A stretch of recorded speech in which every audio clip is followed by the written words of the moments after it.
Hello and welcome to the Digital Mythology podcast, where myth meets modern mastery. I'm your host, Declan Goodman. In every transformation there's a story, and the story runs older than code and deeper than data. The reason for that is because digital transformation is not about systems, it's about people. And the thread that binds us is stories. And one of the reasons I founded this podcast was because we're not very good at telling stories in digital. And today, I'm very excited to share, I have a very prestigious guest, Dr. Wayne Hellmuth, joining us. And he's going to be talking about, of all things, identity when it comes to digital. And what we'll be talking about in this episode is we'll be covering things around what learning really is, how does technology impact learning, fundamentally, what is the driver and motivation behind learning, and how is technology impacting that today? We talk a little bit about identity, and we're hoping the audience will go away with a better understanding of what identity really means to digital and what digital really means to identity. So I'd like to introduce our guest. It's Dr. Wayne Hellmuth, a true architect of transformation, I'd say.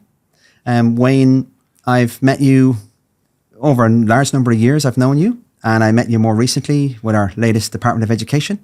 And I'd like to thank you for coming on. And please, if you take a moment to introduce yourself for the audience. Oh, thank you, Declan, for having me. We definitely had this very deep and meaningful conversation at the Christmas party, which kind of precipitated us, I guess, kind of meeting of the minds around this particular topic.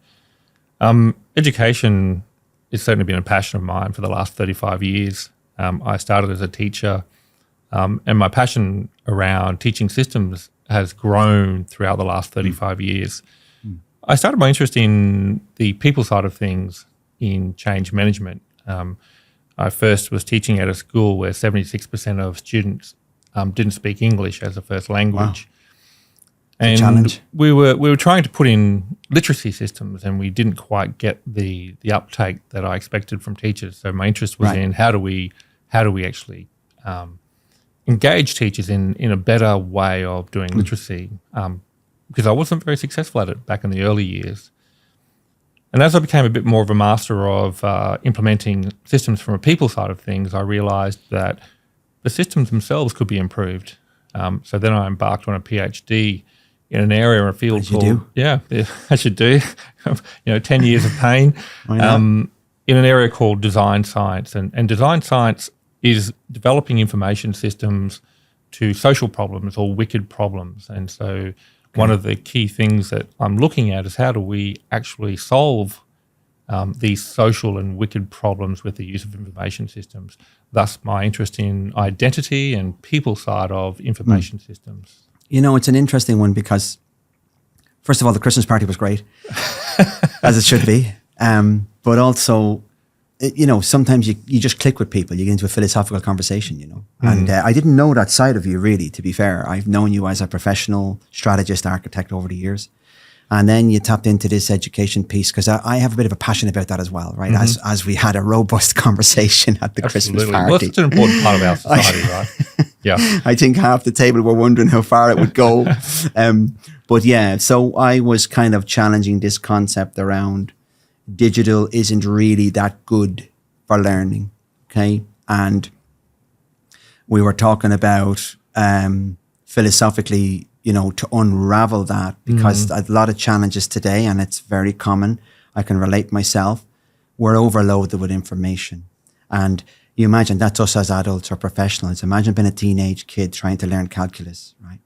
Through a screen, through an iPad like what I have in front of me here.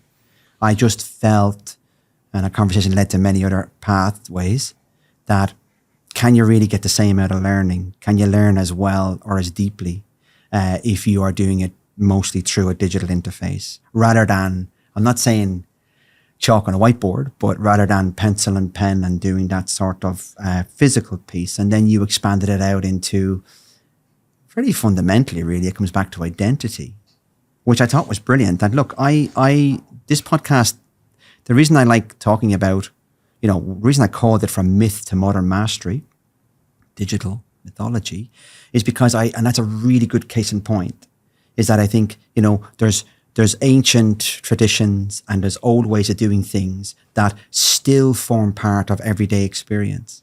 And I think with digital coming in, it's risky to just assume that digital is going to come in and lead to the same outcomes as we did when we were, now I'm not even talking about our generation, even before that generation. Well, I think because of the rapid implementation, we haven't really had time to reflect on its effectiveness and why we're actually using it.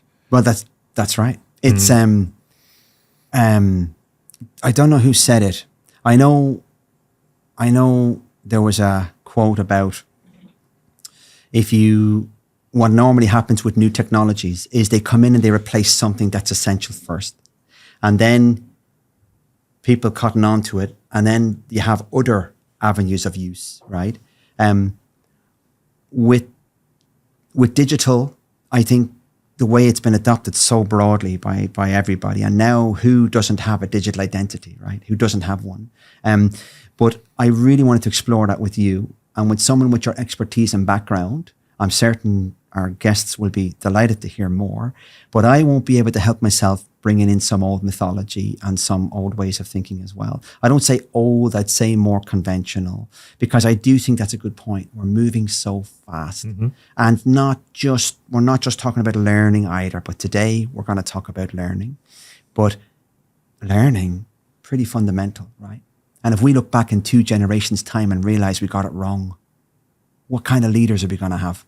Where are we going to be at with our future, I guess, the fate of humanity in many ways? And I think that was kind of the outcome that we had at the Christmas party was the importance of our generation to impress on learning and getting it right.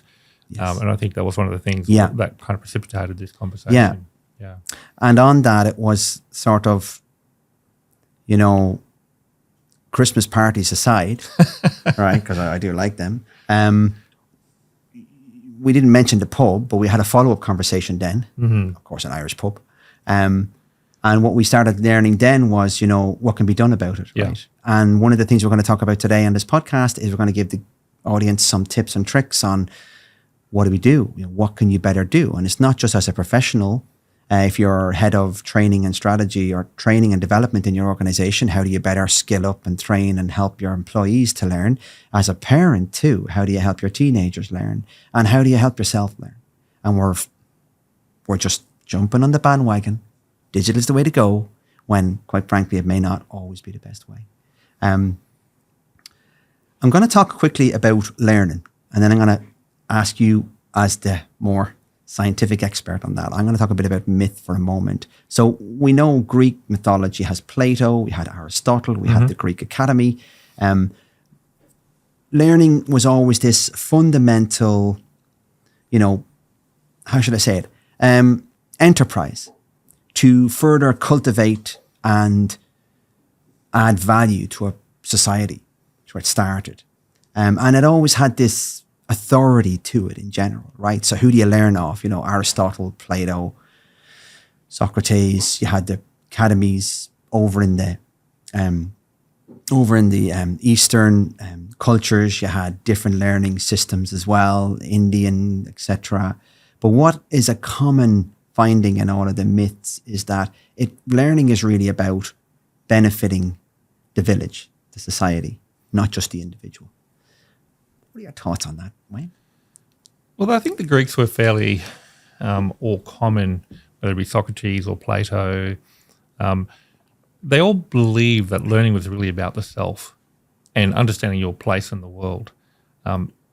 Wisdom is really about understanding your surroundings. So I often use the term that we're drowning in information but starving for wisdom. And this ideal that there's a lot of things going around us digitally and physically, and learning is really about understanding who you are socially, emotionally, physically, technically, which are more required these days, and really understanding how do you manipulate those outcomes for your benefit in the world. And so for me, it's really about the individual and extending the individual. Like that. What did you say? Information? We're drowning in information, but we're starving for wisdom. God, I love that. What I'd like to add there is Aristotle mentioned learning is self-actualization. That's what Aristotle spoke about.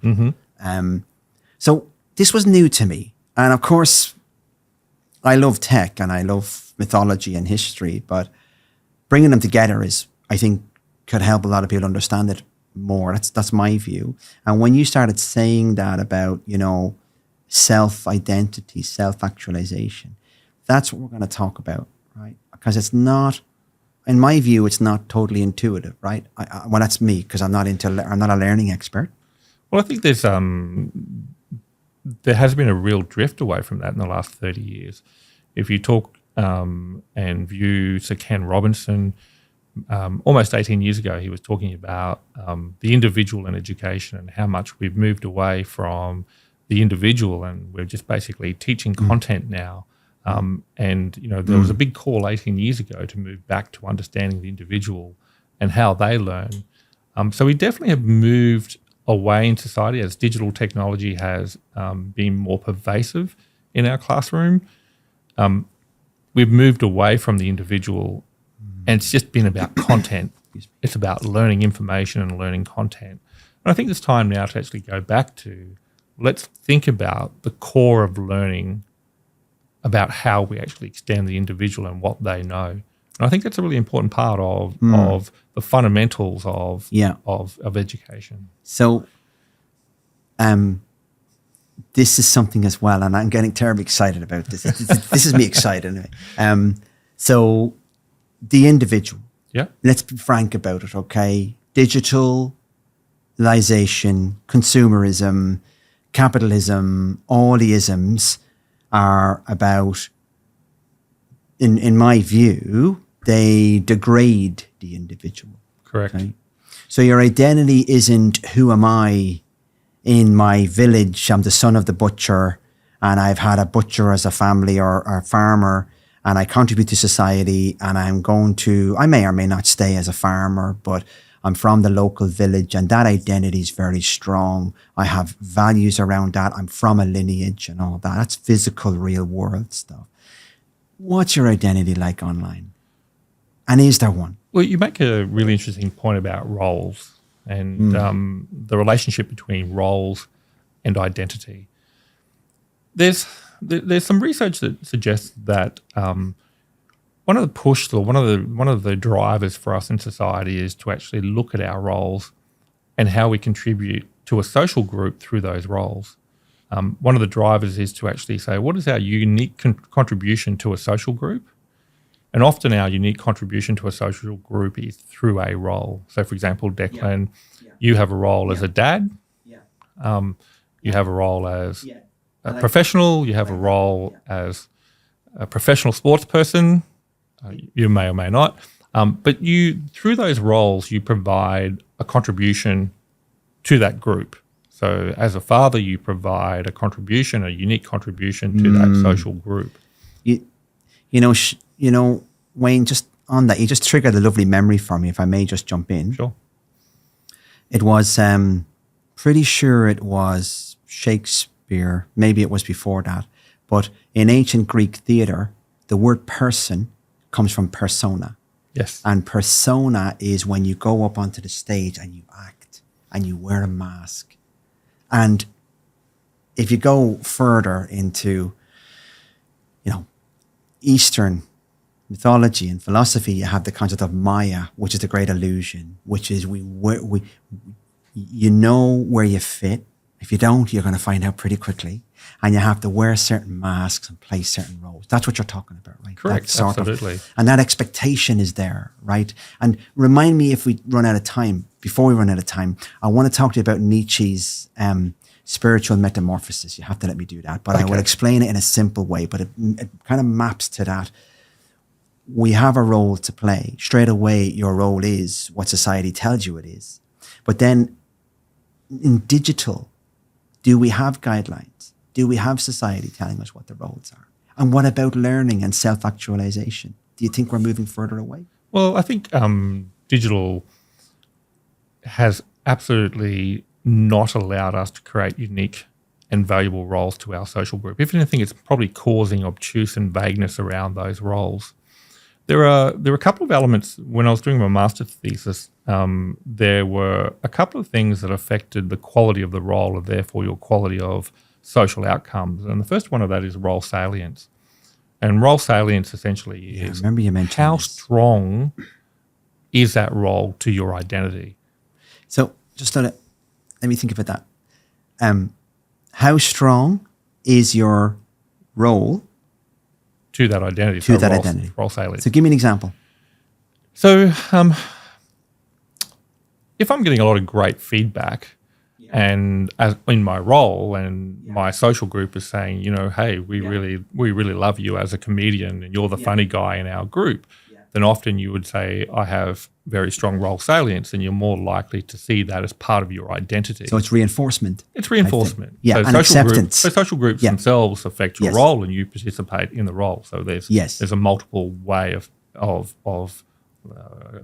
two-way effect in terms of the way the role and the social group affect each other. Yeah. The second factor is a thing called role conflict. And we can actually have conflict in our role, which is the inverse to that is that we can actually have negative effect on our role and therefore on our identity. Give me an example.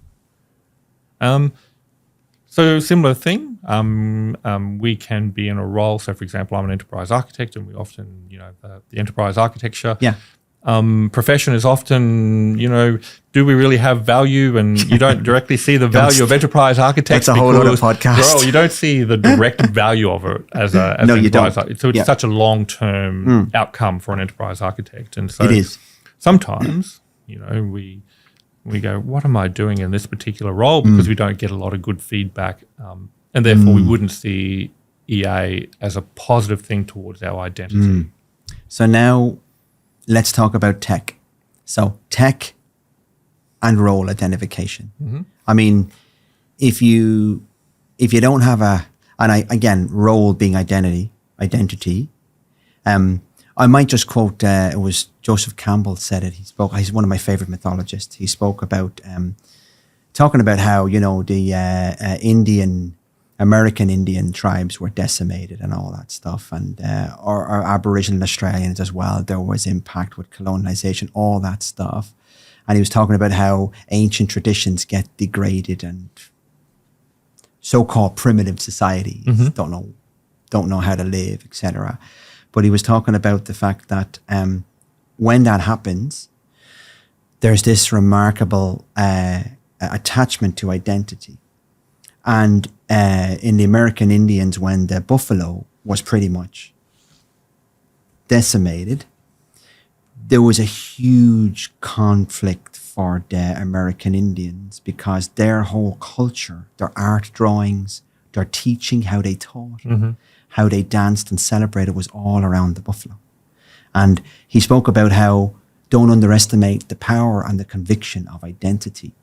Now, I don't want to, we're not going to dwell on those type of periods of history, but I still think, I kind of feel we're in that period now when it comes to digital. And maybe digital is the colonializing power coming in and wounding and perhaps eradicating the individual. Yeah. Well, we definitely see that. I think the problem with technology is that it creates a vagueness around your contribution to the social group. And sometimes the algorithms are what controls the language and what controls the narrative. Yes. And they set the stage. They set the stage. Don't they? And so you're an actor in somebody else's stage rather than in your own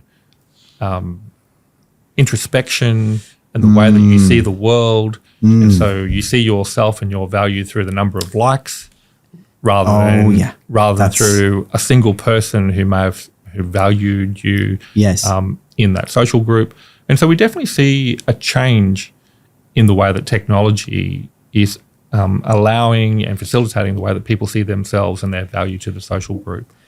You just touched on that about, the original topic for this was tech and learning, but you quickly realized that to learn, it's pretty much your entire environment that you learn in. And then we moved on to 3 pillars that can help us learn better. 3 areas of learning. And they are, the first one is around the social context of learning or social identity. And the second one for learning is your emotional context. Mm-hmm. And the third one is your physical context, which is the one I was talking about, writing with your hand and Yes. stuff. I'm going to talk a little bit about the social first. Not as a learning subject matter expert, but more as my own experience. I've moved around the world. I've lived in moved into different cultures and seen, eyes have been opened in terms of how important social acceptance is. And we have this what you mentioned earlier about the roles you play. And it reminds me of Odysseus when he was coming back home, his long journey home in the Odyssey, where he had to very much switch masks and play different roles. And one role he was, of course, before that, he was the strategist in Troy. And then another role, he was the beggar trying to work his way through. And it's a human natural thing to do, is to adapt to your environment and fit in. And I went to see Gabor Mate recently. He's a great speaker. I love his work. And he spoke about the fact that if you want to get through to self, you got to really understand what your authentic self. And his view is, he's a medical doctor, your life's going to be short if you don't start living to be your authentic self. And part of authentic self is learning and feeling that you can learn and grow as a person. What's your view on that around social fitting in or social impact for learning? Well, certainly I think I agree with you. We have multiple roles and we act in multiple roles all the time. As a teacher, when we look at a student coming into schools, we want them to be socially ready. They have roles as a student, they have roles as a peer, they have roles, as school captain, they have a whole bunch of roles that they may actually act in. Yeah. And part of our job as teachers is to actually guide them in understanding who they are and how they can provide unique contributions into those roles. Yeah. And normally we would have parents who help us in terms of reinforcing the salience of some of those roles and talking about how they can contribute to have those unique values. One of the really interesting things about roles is that 2 people who have the same unique value to the social group are the 2 people who are least likely to get along with each other. Oh. So explain that to me. Yeah, so if you, for example, used the example before of, there's always that one funny guy in a social group and we all know it's a funny guy.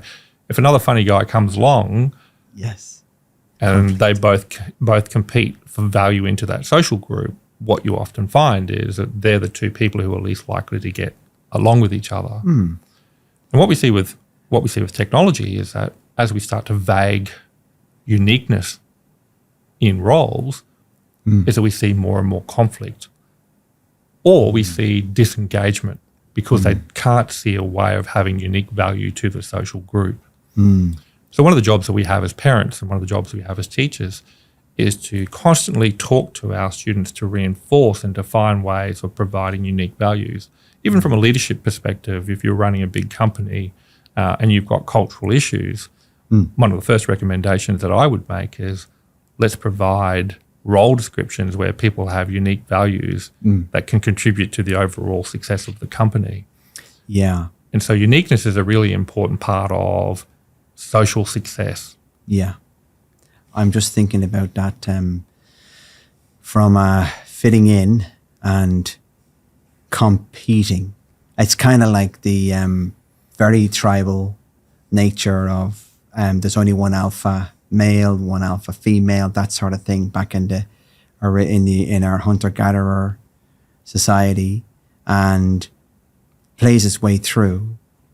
I wonder, Wayne, I want to steer us a little bit towards the digital piece. So why I say that is because I'm getting growingly concerned that with all of the digital as you mentioned, information overload, but no real wisdom. It's even role overload. And you might have a role on LinkedIn to play, and then have a role on Instagram, and then a Facebook, and then TikTok that is a clown. You might be the clown on TikTok, and you might be the professional consultant on LinkedIn. I'm just wondering though, we have the fortunate position of we've been, in an environment learning and establishing our identity without digital because of our generation. Mm-hmm. Now we have a whole new generation coming up with digital. In terms of that messaging around, algorithmic versus authentic identity, or external validation versus discovery. Self-recovery, yeah. Like I've heard of jokes about probably not a joke, where someone before they, this is not a reflection, it's not a generalization, but sometimes it's how many likes you have or how many followers you have that sets a status.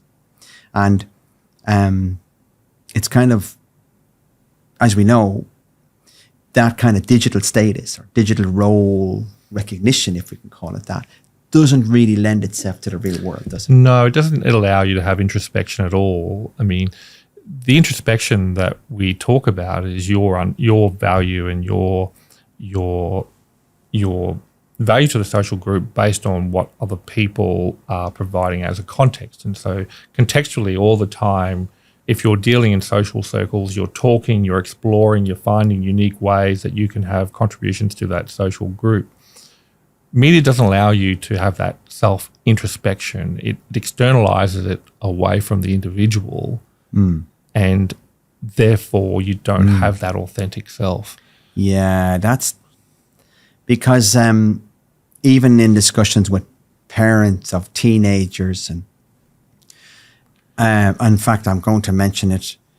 We spoke about it in the pub. It was a great lecture by Marshall McLuhan spoke about, and this was back in the 70s. He spoke about how the telegram, even before the internet, how virtualization of contact between people. In other words, you're on the phone. And when you talk to someone on the phone, technically they're disincarnate. They're not of the flesh. They're spiritual. Because they're not in your presence. You can't touch, engage, no oxytocin. There's no direct experience.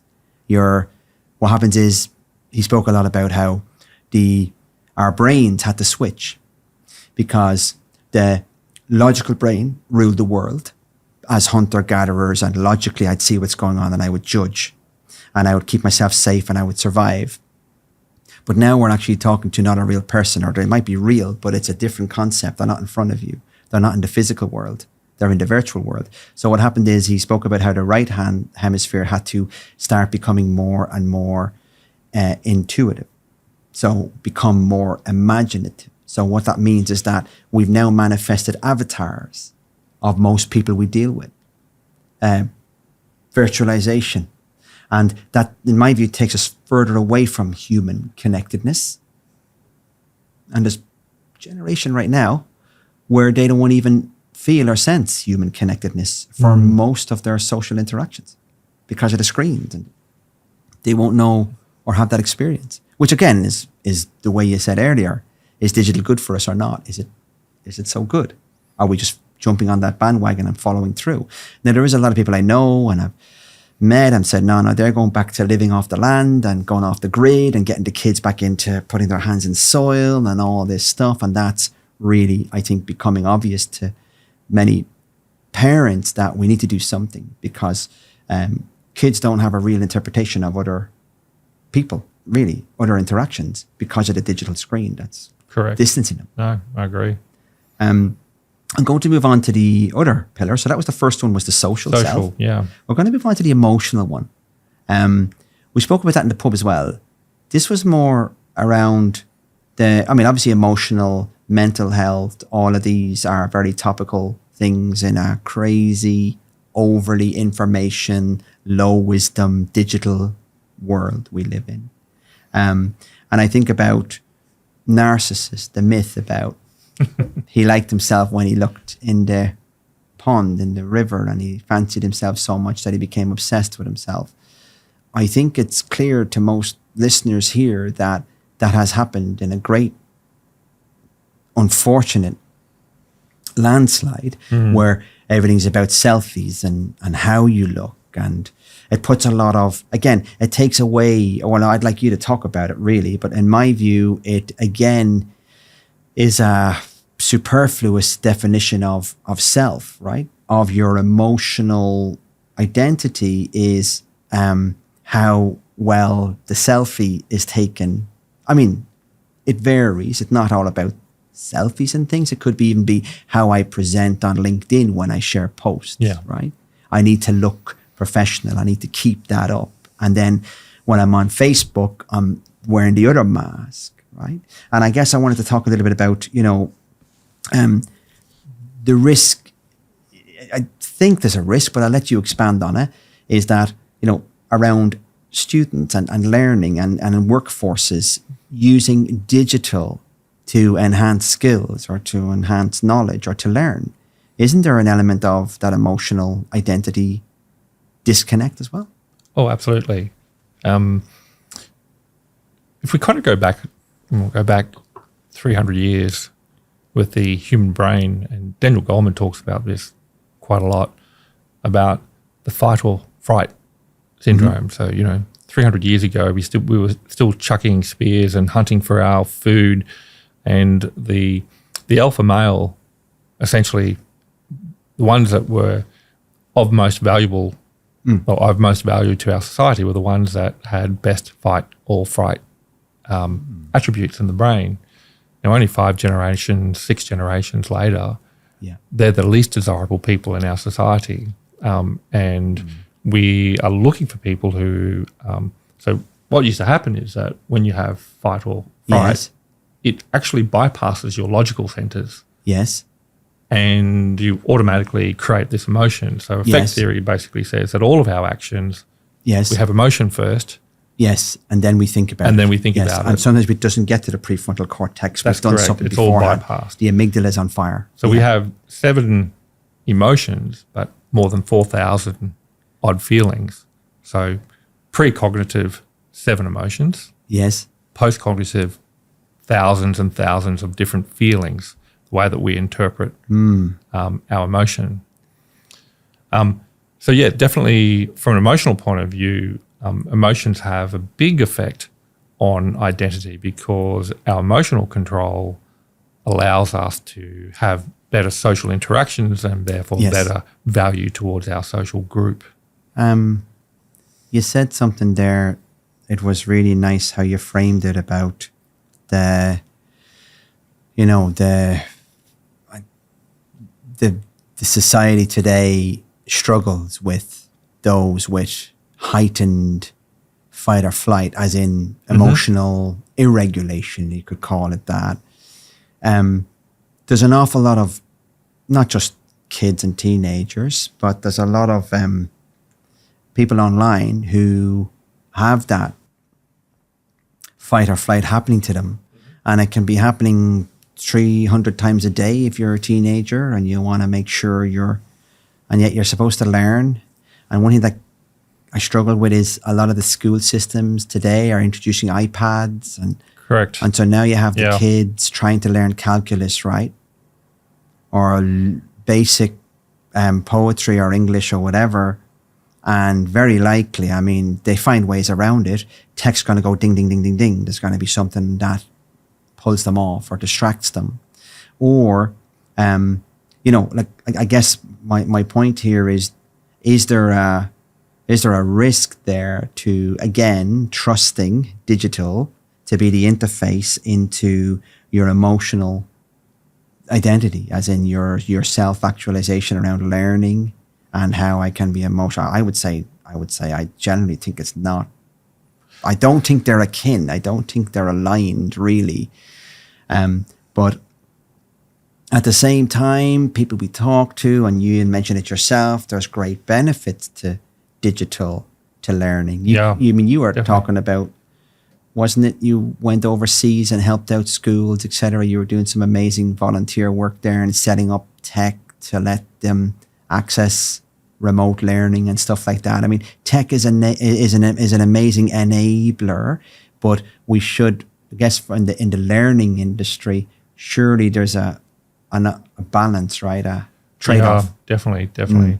I think when you, and I guess we'll talk more about the do's and don'ts of tech towards the end of this podcast. From an emotional point of view, emotions and feelings are a very complex thing to articulate. Now, if I said to you, Declan, what's the difference between anger, disappointment, and frustration? Do you like, how do you articulate that? And I think we'd all have challenges in just articulating the difference. Yeah. I'm going to give you a little anecdote. Recently, a daughter of mine was sacked from her job, and not from her own fault though. And so there was a complex set of situation involved, and there's a whole lot of dynamics involved in this particular scenario. Everything from a dynamic of power imbalance, a dynamic of misunderstanding, and one of the things that we wanted to do is we sat down with our daughter and we said, how do you feel? And she said, oh, well, look, I'm a bit angry. And so our job was to get her to articulate her feelings, because there are multiple feelings that she would have been feeling in this situation. So how do you feel about the fact that you were brought in, after work? How do you feel about the fact that there were two men and you were by yourself? How do you feel about the fact that it was such short notice? How do you feel about the fact that you had given so much commitment to the job and it ended so badly? And so we were able to, and we often use Mark Brackett's paradigm, which is called RULER. And RULER is an acronym for the stages of dealing with emotion, and we can talk about it potentially a bit later on. But the first one is actually recognizing, for RULER, recognizing what the emotions actually are and what your feelings actually are. And the first part of it is actually recognizing that. And so one of the things that we did as a parent was we went, what are those feelings? Because if you can recognize all of those different feelings, then potentially you can then deal with each one of those feelings and how to actually put something in place, and then logically allow for your child to put strategies into place to be able to put those feelings behind them, those negative feelings behind them. So R is the first one, recognizing. It's like labeling, right? As in label, or maybe label is not the right word. But labels. You've already hit it on the word. It's later, is it? I didn't mean that. L is for labeling. Or is recognize. Okay, so that's kind of get in touch with yourself, get deeper into your authentic self, and ask yourself what's really going on here, right? Yeah. And in digital world, there's a vacuum, right? Because people go from happy, I'm having a great time with my pals, to a horrible thing come in, said about them on social media. They go straight to that. So they might struggle with that, with the influence of digital. Well, this is what happens in the digital world, is that it's a complex world, right? And there's a lot of things going on when you read. I had a relation of mine who did a thesis on, how do people act in certain ways when society becomes really complex? And one of the things that he found was that people start to have what's called dialectic behaviours. And what that means is really simple behaviours. It becomes black and white, cowboys and Indians, good and bad. Okay. And what we see with the flood of technology and the flood of concepts and the constant barrage of information is people have stopped thinking. Hang on. Is that like numbing out? Numbing, yeah, almost numbing, and so or they're confused, or because they're not thinking anymore, and they're fight or flight almost, and they don't have the direct experience anymore. They have the spiritual avatar bringing this stuff digital into their consciousness that they may not understand how to process or relate to. Correct. So they can't recognize anymore because they don't even have the tools anymore. That's to nice. Be able. So that's the R for recognize. That's for recognize, yeah. And the second one is to actually understand. Understand what they are, and through going and understanding your involvement and your feelings, and you can then have that understanding. third one is labeling, which you just I mentioned talked earlier. about. I stole that on you. Sorry about that. No, well, that's great. It's a great introduction. Obviously I'm not the expert in this space at all, but tell me about, is labeling what I think labeling is? Is that what you mean? Yeah, so the Germans, being from a German background, Germans have a lot more words in the English or in their language than what we do in the English language. So, for example, Schadenfreude, means getting pleasure out of somebody else's misfortune. We don't have that word in English to be able to understand what that might be. And so in many cases, we don't even have the language to express and to label those kinds of emotions. But as I say, all those feelings. And so we have all of these feelings that we can't even label and therefore not deal with. You just triggered another one, but I won't. I'll hold off on that for the moment because it's quite it's a digression, but I won't go there just yet. I'll jump to it in a moment. So that's the U, understanding, L, labeling. Now we're on to the E. What's the E? E is expressing. So expressing your emotions based on physical and social context. So Declan, I'm feeling rather nervous right now, or Declan, I'm feeling apprehensive, or having the child to be able to express those feelings to be able to get the right outcome in the context that they're in. And that's a really difficult thing. One of the things that we see in schools is just tantrums all the time, that they literally do not have the language to express. And so not only are they frustrated by their situation, but they're frustrated by their lack of ability to express why they're frustrated. Right.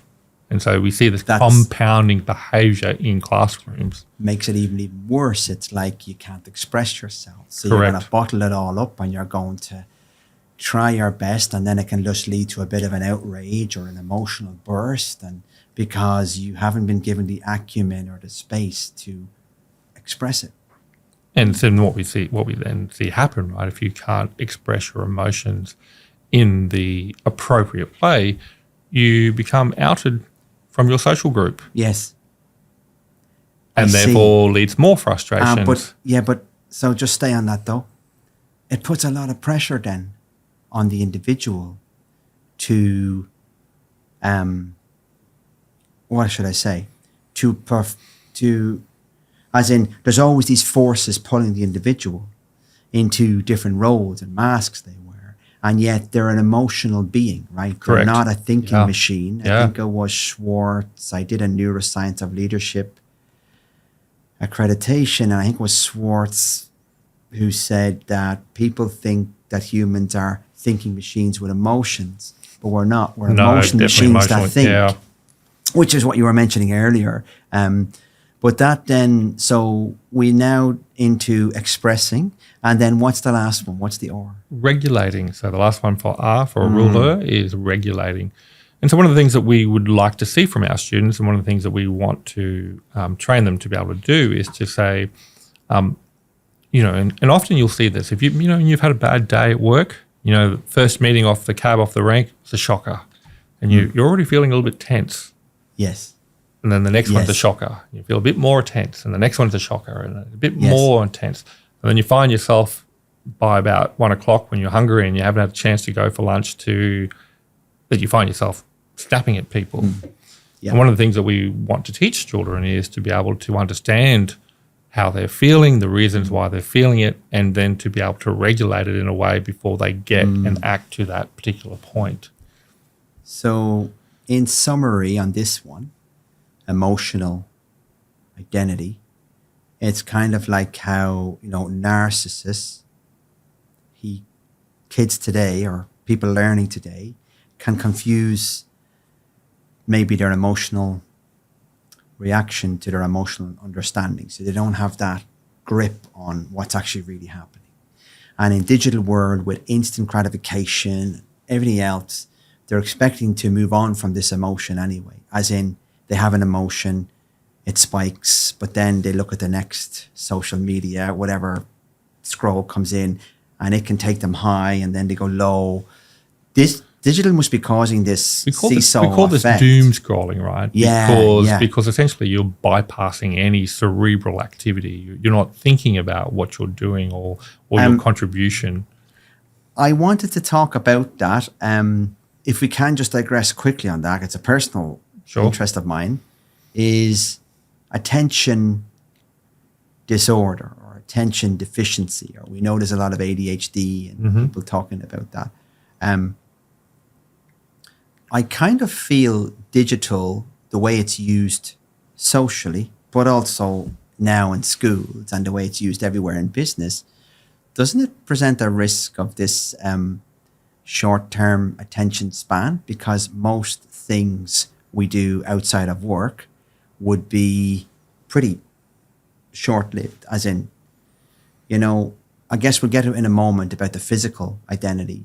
But with the emotional side, what I often think about is if you surrender what your emotional affect is to what an algorithm is going to randomly present to you. I mean, that's, if there's ever a definition of being a slave to the machine, surrendering out your own identity of self, right? Like, because you're not setting any boundaries, are you? You're just like, whoa, okay, that's a bear in a been chased by a guy. What's that one? It's an airplane taking off. Oh, I kind of like airplanes. I like that. Next one. And you're going, see, that's not, in my view, natural. Well, I don't think mankind and humankind have grown up in a society or an existence at all where they're thinking 1 minute about chickens, funny dances on a video, and now they're thinking about doomsday scenarios within 30 seconds of each other. Well, I think we're very adaptable creatures, and we train and detrain very well as creatures, as human creatures. Scrolling, we can get into habit very, very quickly. There's there's lots of research around dopamine and the effects that it produces, dopamine, and you become addicted to it. Ironically, this afternoon I was doom scrolling.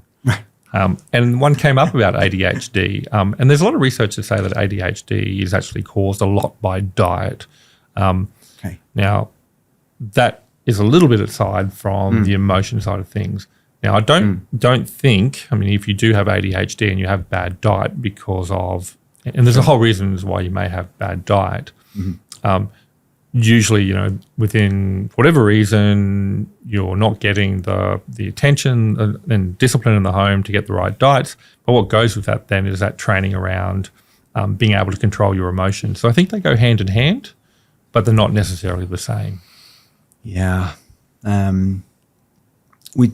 I'm glad we touched on that. I mean, it's a growing concern of mine with teenagers and future leaders of our country, of politicians and business leaders, when they're going to come into a corporate environment or a teaching environment or whatever it is with this doom scrolling type amygdala on and off. Well, it's taking time away from the things that matter, right? Which is learning how to be social, learning how to be emotionally intelligent. It's just taking those habits and time away from what really matters as humans. It is. And it puts pressure on parents as well, because we're all busy and you try to screen time your Well, it's a false economy, right? Because we give kids the iPad to give us time. But what happens then is our kids start becoming behavioral monsters, and we have to spend more time dealing with that problem. And so it's a false economy around using the iPad as a babysitting tool. I mean, I'm probably upsetting a lot of parents right now. Well, I don't know. I think a lot of parents are upset already, to be honest. I think parents are fed up with this. I've spoken to a lot of parents, and I'm one myself. I think there's a uncertainty out there about, where are the guardrails, like what's enough and what's not enough. And the challenge we have is we don't know enough yet, do we, to know what the impact of digital is going to be. I'm going to move on to the third pillar, and this was a really interesting one. So we've covered social identity and the impact digital has on that, especially on learning. We've covered emotional identity, and now we're going to talk about the last of the three pillars, which is physical identity. Now, Physical identity for me was where our pub chat started. And I was talking about, in my view, personally, it's just my own personal view, that you will learn something better if there's a physical act or embodied activity, experience. embodied experience. Yeah. The opposite of what Marshall McLuhan was talking about, which is a spiritual experience. I mean spiritual in terms of disincarnate, not religiously. But so, for example, and I'm pretty sure you're across the research as well, but there's been research coming out about even as simple as chores, right? So kids learning how to do chores and physically do things for themselves builds self-esteem because it gives them that physical relationship with their body, but then there's outcomes and it's rewarded. They're not getting that from digital. You don't sense that building self-esteem. And then I often talk about I know in modern neuroscience know that when you do things physically with your body, you build pathways, neural pathways in your brain around learning differently to how you learn through non-physical. Now, that doesn't mean we have to go back to writing calculus equations or writing with our pen and paper, etc., although I'd like to encourage we do, or even on a whiteboard and work as professionals, sometimes visually drawing something rather than trying to do it on a screen has a different meaning to it, in my view, has a different interaction. And I like to think about this as, in mythology, you had Apollo. So Apollo was the divine god, and he was trying to rule, and he was trying to bring wisdom and steer humanity, but he kind of reached a limit because he was spiritual. And it wasn't until he started coming down and physically doing things on earth, or if you will, physical manifestation, that he got a better understanding of things. And I think learning's like that. That's my view. I like that analogy. Yeah. Yeah, because it's that kind of, what did they, so for example, you might ask teenagers, or not, I'm not always picking on teenagers, forgive me, it's just because I have some, but younger kids, where does that avocado come from that you see in the supermarket? Or is it a root vegetable? Do you know what that actually means? And if I was a young fella in Ireland, I used to pull the potatoes out of the ground. And when you then, first of all, you plant them, you see them growing, you keep the insects away, and the rabbits come and eat half of them. And they had half of me lettuce one time, a lettuce patch for a school project, rabbits. But you have that connection with the physical. And I think in general, that also, in my view, and we won't get into it now, but in my view, that's one of the most strongest compelling reasons why we should slow down and rethink ethics around AI. Because in my view, the human experience, which is the physical touching, holding, grabbing, and with people as well, is where true authenticity comes. That's my view. Well, it's interesting that you mentioned AI, because I think when the AI takes over the world, the single thing that You said allows when, us, not if, when. I think it's inevitable. Actually, it's a whole nother podcast around Yes, it AI. But our embodied experience will allow us to know whether what we're getting as information is correct or not correct. It will be the fundamental thing or the fundamental truth that allows us to actually test the truth of knowledge. I'll give an example. When I was in grade 1, we had this giant seesaw out the front of our demountable block. And all the students played on that seesaw, morning tea, lunchtime, and we'd put one person on one end and two people on the other, and we'd put two people on one. The seesaw would definitely go up, and then if you brought it in, you'd see the seesaw. Oh, hang on, with two people closer in, and you learnt about levers. And I can just see the clown standing in the middle, moving his legs either side. Remember him or her? Pushing it here and there. Physical. Yeah. But I do remember in my first year, I know that you've got a physics background, but in my first year physics exam, when we were doing levers, right? And so I wrote down my response to the question, to this lever question, and straight away I went, no, that can't be right. I like that. So who would have thought that year 1 playing on a seesaw would have saved me in my first year physics exam? And so there is actually an attachment or a direct relationship between the physical and your ability to actually understand whether information is correct or not. I really like that analogy, but also, as you know, I'm a fan of metaphors. This one here about the physical world, right? We're moving into AI, you mentioned it. The thing I often find about AI and information is you can't see information. You can't touch it and feel it. There's no physical manifestation of information. But when you read information that feels wrong, like a fake news or something, you have something in you, like your gut telling you. And as someone was telling me a story the other day, I was asking them, how are the kids these days going to know what's real and what's not? I mean, have you seen the latest viral videos of people doing stuff that they didn't actually do? They look so incredibly real.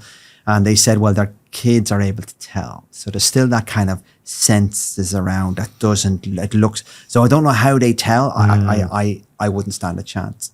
But back to that physical piece. And we can talk about science, in terms of correlation and causation as well. Observation and physical observation being so important in our understanding of causation between physical objects. Does information that we have on the internet, how do you validate that without that physical causation?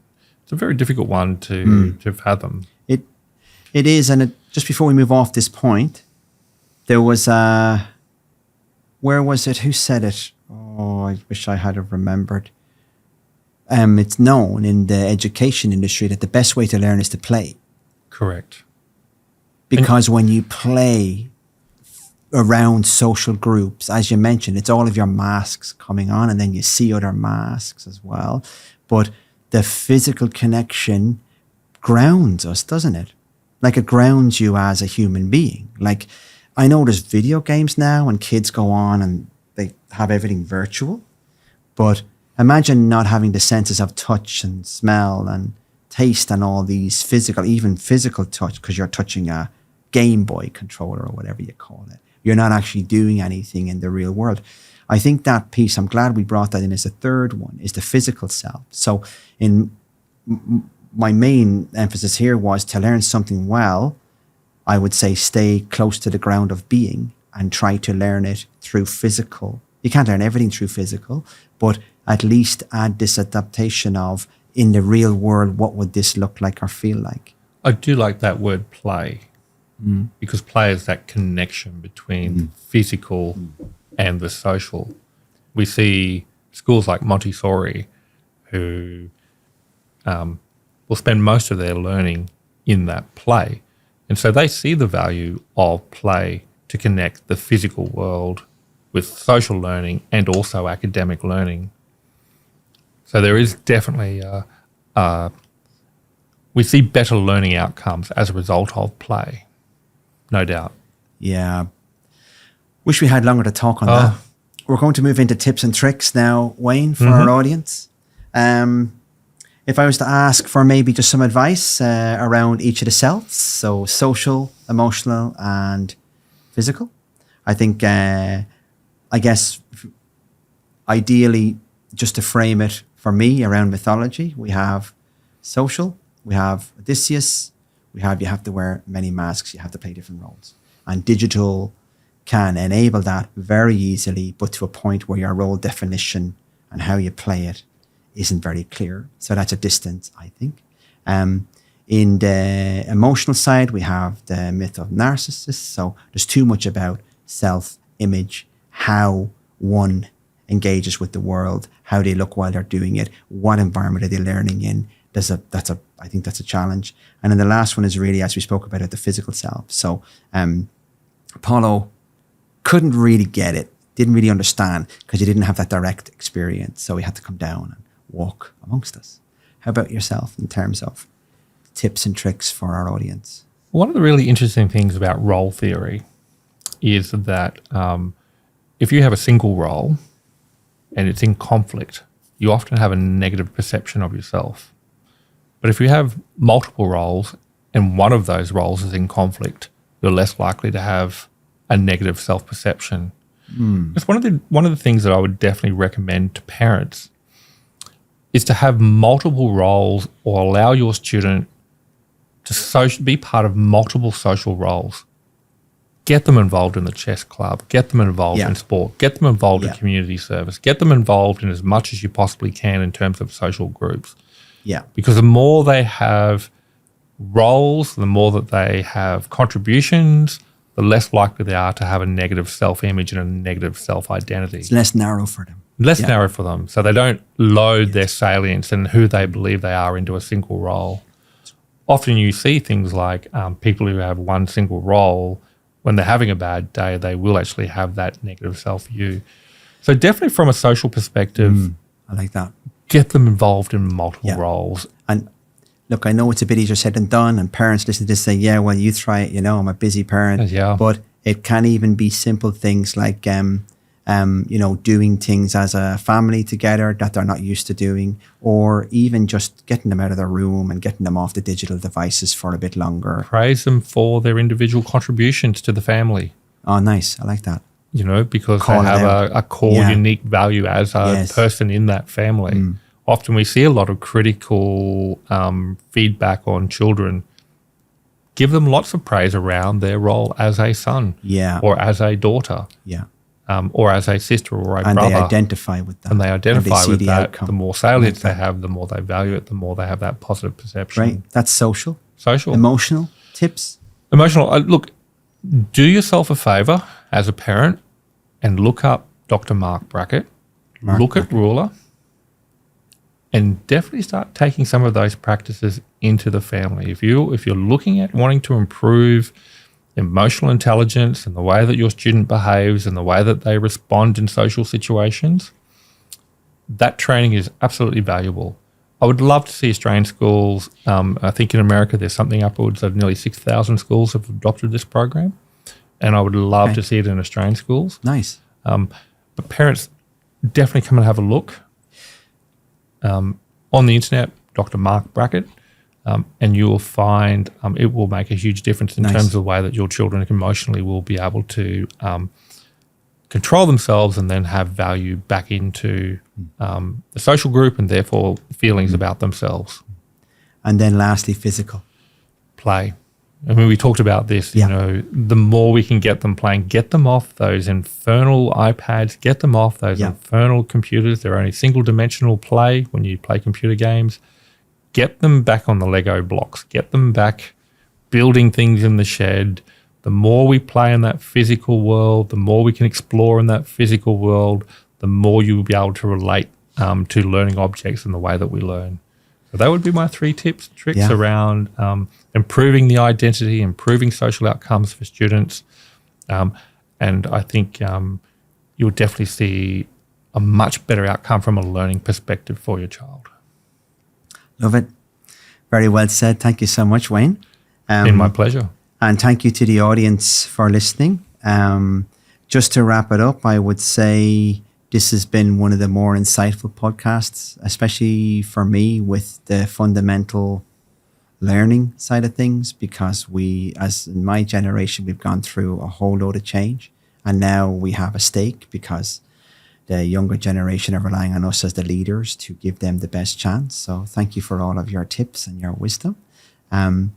And I hope that the audience got some value out of our storytelling around the mythology side of things. So we have Odysseus, we have Apollo, we have Narcissus, and we had all sorts of other anecdotes. So thank you for your time, Wayne. Really appreciate it. Thank you, Declan.